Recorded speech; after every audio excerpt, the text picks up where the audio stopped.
Vous organisez un atelier aujourd'hui sur le plan de développement local de la commune de Golfe Sud, les grands axes de ce plan. Et les sur-priorités, parce qu'on sait que tout est prioritaire. Merci beaucoup. Effectivement, ce matin, nous organisons une rencontre sur le plan de développement communal de Golfe Sud. La semaine passée, nous avons réuni le conseil municipal pour valider les TDR. Et aujourd'hui, nous avons réuni et le conseil municipal et la société civile, les différents services de l'État à Golfe Sud. Nous avons réuni en fait tous les partenaires susceptibles de nous apporter quelque chose, y compris vous les communicateurs. Donc nous nous sommes réunis et nous avons comme objectif, vous savez que nous devons développer, nous sommes devenus une commune de plein exercice. Donc nous devons être à la hauteur de cela et nous avons pensé qu'il fallait mettre sur pied d'abord le plan de développement communal. Parce que vous savez que sans plan, on ne peut pas aller loin, on ne peut pas aller à tatillon. Il faut nécessairement qu'il y ait un canevas à suivre pour réussir ce que nous voulons faire. Et à ce titre, nous avons invité le sous-préfet qui est notre tutelle. Nous avons invité tous les services. Vous avez vu dans la salle le commissaire de police, vous avez vu les sapeurs-pompiers, le service d'hygiène, le service de santé. Vous avez vu presque tous les services qui sont ici à Golfe.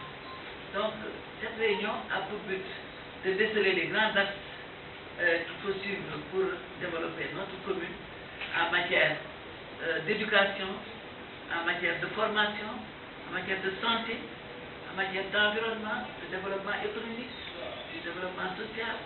Donc, nous avons tellement de choses à développer et tout est sur priorité. Vous m'avez demandé tout de suite quelle est la surpriorité. Je crois que tout est priorité aujourd'hui. Parce que nous sommes dans une zone, on a l'habitude de dire des pays en voie de développement. Donc je ne peux pas dire que Golfe est en voie de développement, mais nous sommes très sous-développés. Seulement vous avez des personnes qui sont imbues d'elles-mêmes. Et quand vous voyez Golfe, vous pensez que tout est beau, donc tout y est. Mais nous n'avons rien du tout. Nous sommes une commune pauvre. Bien que nous soyons la commune la plus grande de Guédiawaye, nous sortons de trait d'union entre Dakar et Guédiawaye, mais quand même, nous sommes dans les mêmes conditions que les autres communes de Guédiawaye. La seule différence, c'est que nous sommes la plus grande et nous servons de trait d'union. Mais ce qu'il y a, c'est que nous avons une commune où nous n'avons ni usine, nous n'avons en tout cas aucune structure qui nous permette d'utiliser nos jeunes. Nous avons l'informel, nous travaillons dans l'informel, mais il faut quand même formaliser cet informel pour que tout le monde puisse être dans un cadre formalisé et qu'on puisse développer notre commune. C'est la raison pour laquelle nous avons convoqué toutes les forces vives de cette commune, parce qu'il est révolu qu'un maire, ou en tout cas une autorité, reste dans son bureau et qu'il dise voilà ce que nous allons faire pour les personnes. Ce sont les personnes elles-mêmes, les populations elles-mêmes, qui définissent ce qu'elles veulent, et maintenant le maire saura à partir de cela où mettre les pieds et avoir un plan qui lui permette de travailler au jour le jour, au mois le mois ou annuellement. Nous avons comme axe l'an 2020, donc nous avons pris l'an 2020, vous savez que la vision du président de la République c'est 2035 et la vision de l'UA c'est 2065, donc nous nous sommes mis dans l'axe 2020 et nous allons tout faire, nous écoutons les populations, nous pensons qu'au sortir de cet atelier, nous aurons une belle moisson qui nous permettra d'avoir un plan qui nous permettra de discuter avec d'éventuels bailleurs et avec l'État même pour que l'État sache où mettre les pieds pour aider Golfe Sud. Voilà en gros les raisons pour lesquelles nous avons convoqué. Alors, il a plu partout dans le pays et nous savons qu'aujourd'hui la santé est une compétence transférée et l'environnement de notre commune en tout cas fait appel à des moyens pour lutter contre le paludisme. Et où est-ce que vous en êtes? Merci, je crois qu'il pleut et vous avez vu qu'en tout cas à Golfe, nous avons toujours des points, mais quand même, nous disons Alhamdulillah, parce que vous saviez qu'en cas de pluie, une petite averse seulement derrière la mairie, aucun véhicule ne passe, même les piétons ne peuvent plus passer parce que c'était rempli. Vers le lycée des parcelles aussi, c'était impraticable après les pluies, il nous fallait avoir des véhicules. Aujourd'hui, après la pluie, l'eau disparaît. Je crois que donc c'est déjà une avancée pour lutter contre le paludisme. Nous avons seulement 2 points, je venais d'en parler au préfet, c'est vers le cinéma, où en tout cas l'eau est stagnante là-bas, et vers la police de Golfe Sud. Nous avons ces 2 points en tout cas qui nous empêchent de dormir, mais globalement, en tout cas la pluie ne fait plus de dégâts comme elle avait l'habitude de le faire dans les années passées. Maintenant, nous sommes en contact avec le service d'hygiène pour en tout cas mettre la poudre sur toute l'étendue de Golfe. Nous avons initié à distribuer des moustiquaires imprégnés et les postes de santé sont attelés à cela. Ils sont en train d'organiser des séances de distribution de moustiquaires imprégnés. Et nous avons demandé au service de ramassage des poubelles d'être en tout cas ponctuel et d'être rigoureux. Et nous avons demandé aux délégués de quartier de parler aux femmes qui se trouvent dans les quartiers.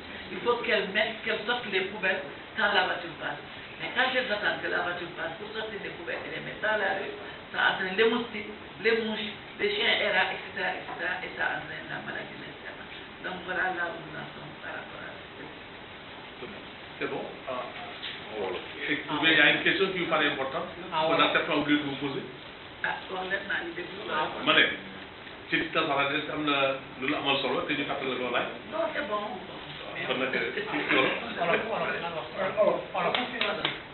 Financier pour mettre en place ce plan dans le développement. Qu'est-ce qu'il vous faut? Surtout musée aux ressources financières. Pour nos ressources financières, vous savez que maintenant, comme je l'ai dit tantôt dans mon introduction, nous sommes devenus une commune. Donc il y a une distribution des ressources. Maintenant, la publicité revient aux communes. Nous avons les équipements marchands, nous avons les impôts, nous avons les demandes de construction. Donc nous avons plusieurs transferts, il y a le transfert de fiscalité. Donc nous avons plusieurs sources de ressources. Mais est-ce que ces ressources seront suffisantes par rapport à tout ce qu'on nous a donné comme compétences? Bon, on va se débrouiller comme nous sommes en l'an 1 et nous n'avons encore fait que 7 mois. Nous allons voir d'ici les 12 mois, nous ferons un diagnostic. Bien que le président de la République qu'on lui donne un diagnostic tout de suite, on va le faire à mi-chemin. Mais je crois que nous, les communes, nous pourrons réellement diagnostiquer en fin d'année. Alors, madame le maire, récemment, un incident malheureux s'est produit ici. L'effondrement d'un bâtiment entraînant mort d'homme. Une semaine après cet incident, c'est quoi l'état des lieux concernant les maisons qui menacent ruine ici et en cette période même des pluies? Merci. Avant même que cet immeuble s'effondre, nous avions été avec la protection civile, une délégation, et nous avons fait le tour de la commune pour recenser les bâtiments en ruine. Et nous avons fait des sommations aux personnes pour déguerpir. La maison qui s'est effondrée samedi passé faisait partie de ceux qui devaient déguerpir et les occupants devaient déménager ce dimanche. Malheureusement, le samedi, l'incident a eu lieu. Et c'est le lieu de demander aux populations, je l'ai dit, je crois que c'est Sud FM qui m'avait interrogé, je l'ai dit. Donc c'est le lieu de demander aux populations, quand on leur somme de sortir, il faut qu'elles sortent, c'est dans leur intérêt. Mais elles pensent que quand la mairie vient pour leur demander de sortir, il y a un avantage. Ils nous ont mis ici pour leur protection, donc nous nous devons de les protéger. Donc quand on leur demande de quitter, il faut quitter. Évidemment, il y a des difficultés. Quand vous demandez à quelqu'un de quitter et qu'il n'a pas les moyens d'aller ailleurs, c'est difficile, mais mieux vaut aller chez un parent que d'avoir un mur contre ça et mourir. Combien de sommations ont été distribuées? Bon, je ne peux pas vous dire combien, mais il y en a beaucoup. Peut-être que le service technique qui s'occupe de ça. Si vous demandez au service technique en bas, ils vous diront combien de sommations. Mais je sais qu'en tout cas, la maison qui s'est écoulée, on n'a pas bougé de là-bas et les derniers ont quitté hier. On leur a dit que vous ne pourrez plus occuper ces locaux. Et j'ai dit au service technique que désormais, si une maison est en ruine et qu'on demande aux occupants de partir sur le but, on a fait employer la police pour les faire sortir. Parce que c'est dans leurs intérêts, mais ils ne comprennent pas. Donc désormais, on va utiliser la police pour les faire sortir. Tant pis, donc à dire le maire a bien ici la police, le maire nous a fait ceci, mais c'est dans leurs intérêts, il faut qu'ils comprennent que c'est dans leurs intérêts. Alors peut-être une question politique, du volet qui Voilà, vous a rejoint. Alors, qui a rejoint la coalition Benno Bokk Yakaar. Mais vous savez, Djiboka est conséquent avec lui-même. Il dit qu'il est pour là, c'est un berger. Il a ses moutons, il va là où se trouve donc il n'y a pas... Il n'y a rien de... Là où le partenariat c'est l'expérience. Mais vous êtes dessus quand même par rapport à ce changement. Un peu. Il a choisi. On sait que c'est comme ça qu'il dit. Où est la déception? Il n'y a pas de déception. Il a ses moutons. C'est un berger. Là où il trouve L'eau et le pâturage, c'est là-bas qu'il va. qu'il va s'en Et il est venu pour brouter de l'herbe. Oui, il est venu pour brouter l'herbe. Quand il n'y aura plus d'herbe, il dira, je ne va pas. Qu'est-ce qu'il nous dit? Mais qu'est-ce qu'il peut apporter à la coalition? Bon, vous le demandez au président qui a fait appel à lui. Non, mais vous êtes de la même coalition. Oui, mais nous ne sommes pas de même En parti. politique, c'est l'addition et non pas la... Oui, c'est pour ça, moi, je dis que c'est bien. Mais vous, qu'attendez-vous de lui? Moi, ce que j'attends de Djibo, bon, vous savez, Djibo a été mon ami, il a été mon idole. Quand j'étais étudiante, vraiment, lui, il était le responsable des jeunesse de l'UPS. Donc, je me garde ce que je pense, je me garde de le dire, parce que quand même, et nous sommes députés à l'Assemblée, et il est juste assis derrière moi. Il ne faut pas vous faire des choses qui me donnent une gifle à l'Assemblée, parce qu'il est assis juste derrière moi.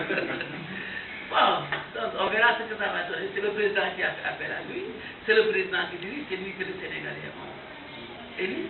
Donc, il sait tout ça, il a appelé. Moi, je ne peux pas. Et il a besoin de toutes les compétences. Voilà, c'est ça. Et il va quand même, si physique là, il peut rien, il a quand même. De l'expérience. C'est un homme d'État. léegi tëggal bi ci wolof jotaay bi sarolo rawati ñu ngi ci nawet fekk ak yooyu ñu ne plan bi adopté ko benn la wante te doxal bi aussi beneen la léegi koppar yi ko war a doxal xalaat a jële waaw xam nga boo dégloo ci ni ma ko waxee ci tubaab sax plan bi dañ ko tëral pour mun a doxal dëkk bi pour nit ñi seen dund gën a mën a jëm kanam plan bi nag nga ne fi ñu jëlee ni ñu koy doxale boo gisee ñu defar plan